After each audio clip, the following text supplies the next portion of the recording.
Top of the morning, evening, night, or day, ladies and gentlemen. This is me here today on behalf of Well Prepared Men, and I hope everyone's well and good.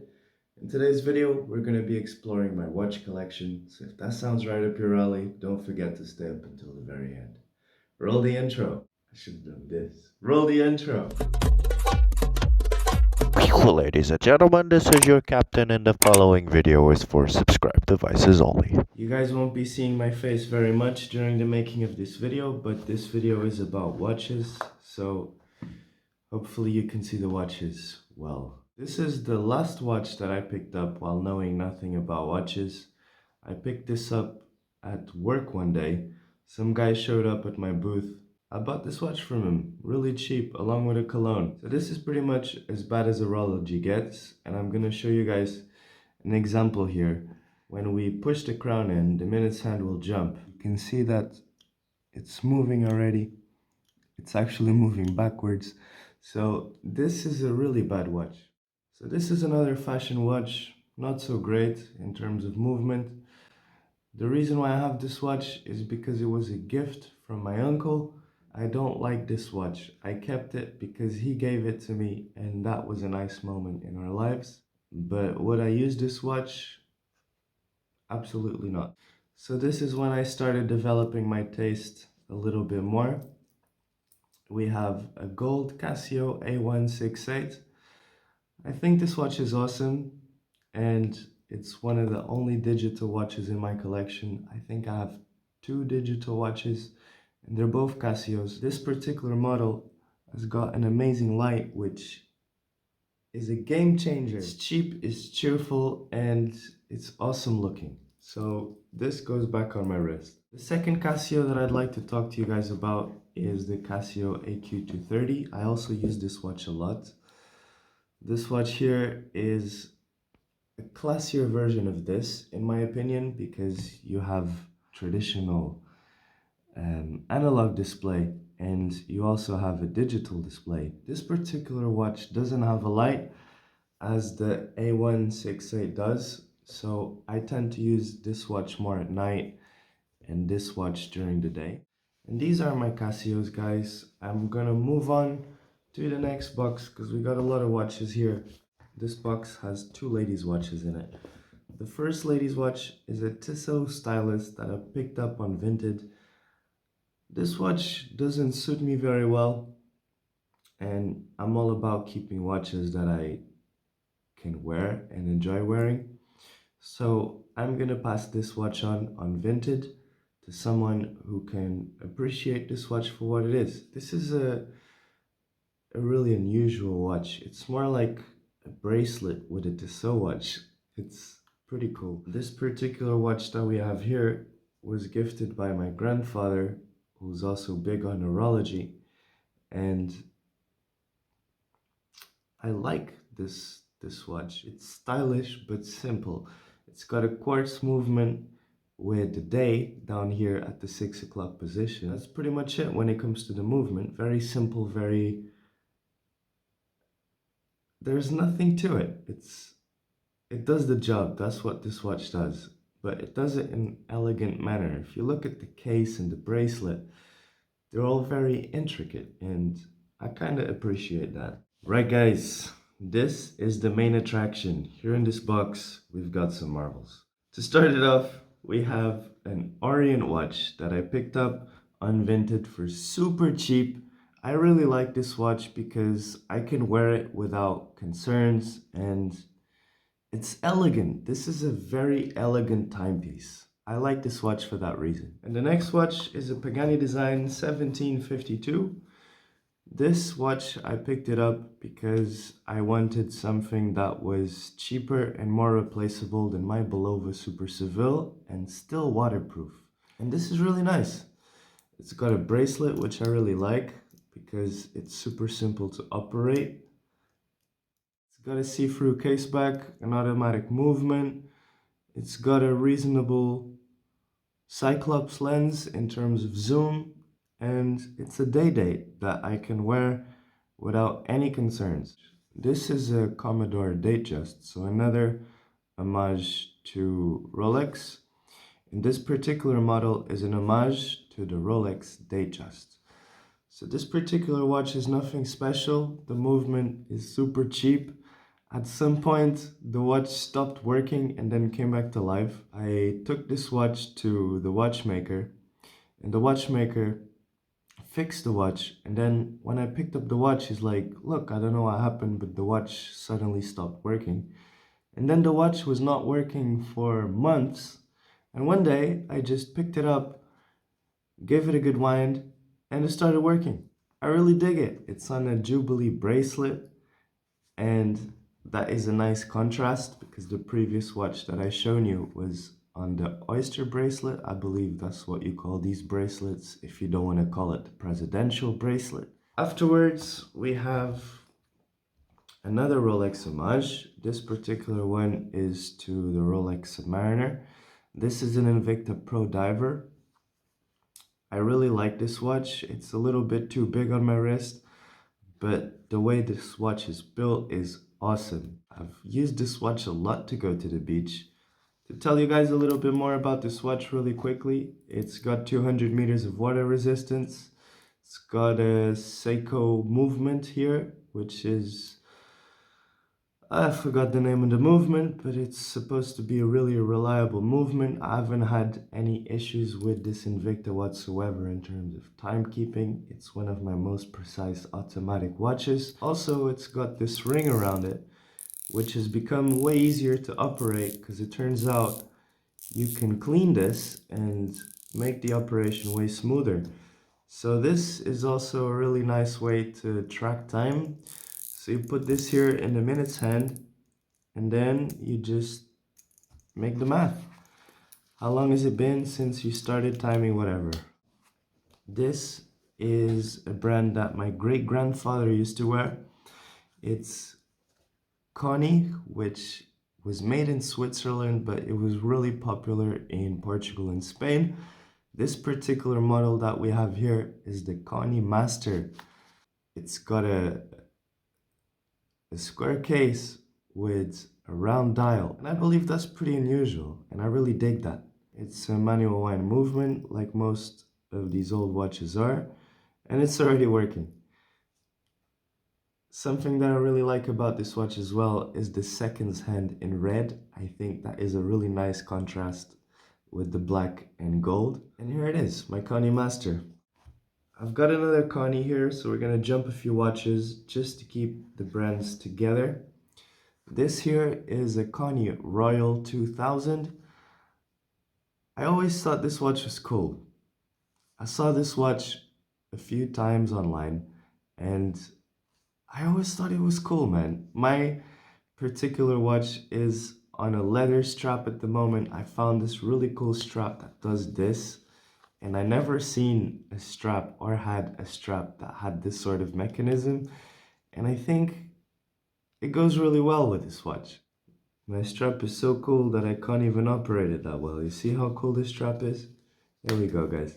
Next watch that I'd like to talk to you guys about, it's a Citizen watch. My family, they usually wear Citizen watches, and this was the Citizen watch that my grandfather gave me, so it has a very special meaning. Afterwards, we've got a Timex Q. This watch was one of the first watches that I picked up on Vinted. It's no longer on the original bracelet because we had some issues with the clasp, but I think this new bracelet ties the look together very well. Let me know what you guys think. This makes for a super casual wear, guys. This was one of the first Seiko 5s that I picked up.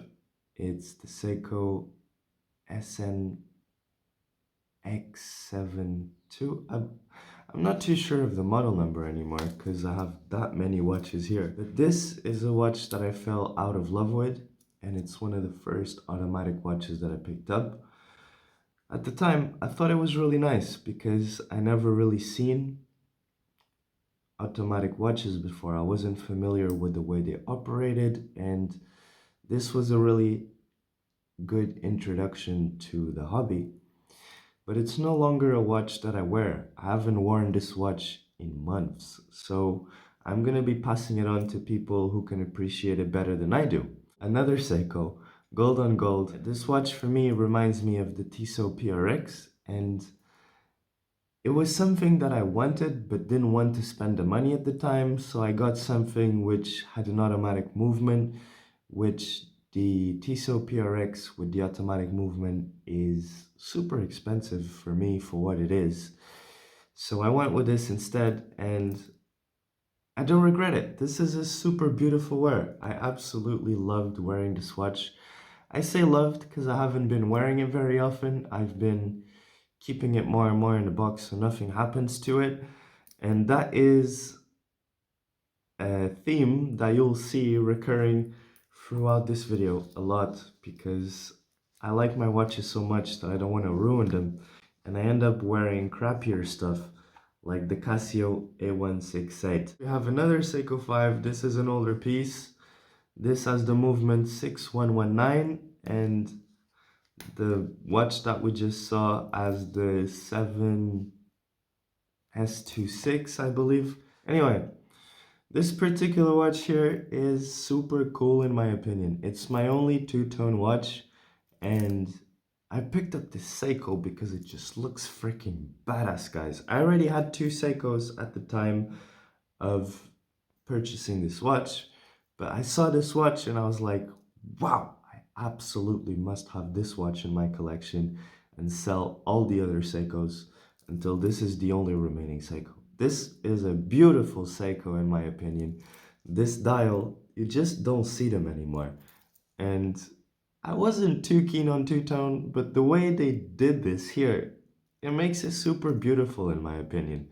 So normally the two-tone watches that I saw had the gold in the middle and then silver on the outside, but they did it the other way around. So it's kind of a more golden two-tone, and I really like that about this watch. I'm super grateful to have this box here. That was a game changer. I can put everything on display, see what we're dealing with, and it just makes things super easy. So the next watch that I want to talk to you guys about is a Cortebert Spirofix. I don't know if that's how you say the name of this watch. It's a super beautiful watch that I picked up. This is a vintage watch, and this watch for me was a game changer because it showed me how delicate vintage watches could be. And I started wearing my Casio A168 even more, and my AQ 230 after experiencing these watches and seeing how fragile they can be. This is something that you have to wear on your Sundays when you're going out for evening walks and doing nothing of the dangerous stuff. So you can ensure that this watch has a long life. It's a beautiful piece of history, and I'm grateful to have this here. So this watch really changed my perspective when it comes to vintage watches, because it showed me how fragile they can be. Just setting the time on this watch is an experience. Vintage watches are amazing, but they deserve a special level of care. And on my day-to-day, I can't provide that special level of care because I'm on the go. So watches like Casio come in super handy. This watch that we have here is made by a British brand called Limit, which is pretty old at this point, I believe. It's not the watch that I used to wear as a teenager, but it's from the same brand, so I'm happy to have this watch in my collection. It reminds me of that other watch and where it started. First watch that I had was a Swatch, the second watch that I had was a Limit, and I'm super happy to have this brand back in my collection because it might not be a very well-known brand, but it's a brand that has meaning to me. Next, we have an historic watch in my opinion. This specific watch is the Tissot 125. So to tell you a little bit more about this specific model, this was a watch that Tissot made to celebrate their 125th birthday. So a brand with a lot of history at this point. This watch was produced over the course of 2 years in silver and gold. This particular model is the silver one, and it's a celebratory piece of Tissot's history, and I'm super happy to have found this and have it in my collection. Next, we have Emile Pekinier. I believe that's how you say the name of this brand. I'm not entirely sure. This is a French brand, and I picked this watch up because it really reminds me of a Cartier at a fraction of the price. Again, some of these watches are for sale in my Vinted page because I don't wear all of these watches. The last two that I've shown you, the Tissot 125 and the Emile Péquinet, these watches are currently for sale in my Vintage page. I'll leave you guys a link in the description if you're curious. The next watch that we have here is a Certina DS. This for me, guys, was a G-Shock before Casio thought of making G-Shocks. This watch here is phenomenal in my opinion, but also classy looking. It's super classy. Look at this format and this dial and the way everything goes together. Super beautiful. It's a practical watch. This is a very practical watch in my opinion. And let me tell you why. It's got 200 meters of water resistance. It's got the dual shock system, which kind of makes it more shockproof than the majority of watches being released at the time. And it's super reliable. I set the time on this thing once, and it's still pretty much on par with my phone. A couple of months later, still here, keeping super precise time, and I absolutely love this watch. This, in my opinion, is a classy G-Shock. Next, we have a Rado Florence. This is a super beautiful watch that was a little bit of a gamble. This watch that we have here, I picked it up as non-working, and now it works. It doesn't have a seconds hand, so you're not able to see this moving unless the minute changes. But a friend of mine was able to get this back to life for me, and it's here running at a super affordable price. It's got a sapphire crystal with a gold dial, and it's got two diamonds, one on the 6 o'clock and one on the 12 o'clock position. I don't know if these are fake or real diamonds, but they really suit the look of the watch. It's a really elegant wear. I'm gonna show you an Omega here, which is a very similar style, but way more simplistic than the Rado. It's still very elegant, especially when it comes to the dial. It's got a very beautiful finish to it. I can't really explain this, but if you see it, you know. Beauty. This is an Omega DeVille that I picked up on Vinted, and I really like this watch. It's a very simple but elegant wear. I've been gravitating towards this style a lot. It's got this pretty cool drawing in the back, which I'm not entirely sure what it is, but if you guys can see that, it's pretty cool. I'm happy that I have an Omega in my collection because these watches tend to be quite expensive, and this Omega wasn't. It was a really nice entry point to Omega, but also it's one of my favorite watches that they made, so I'm happy that it's a nice entry point. I'm not big on Omega watches, but I really like the DeVille. Just the name of the watch is a beautiful name. Cheers to having an Omega DeVille. I'm happy. The last watch in my collection, ladies and gentlemen, my beloved Super Seville. I absolutely love this watch. Everything about it. And this pretty much brings us to the very end of my watch collection, guys. I've got 3 watches which aren't here. I've got 2 in the watchmaker and another one on the way. This is already a pretty big update since my last watch collection video, and I wanted to make this video so you guys can enjoy this with me and we can go through this journey together. Anyway, I want to thank you for sticking with me up until the end. I hope you have enjoyed this video, and I'm gonna love you and leave you to have the rest of an amazing day. Peace.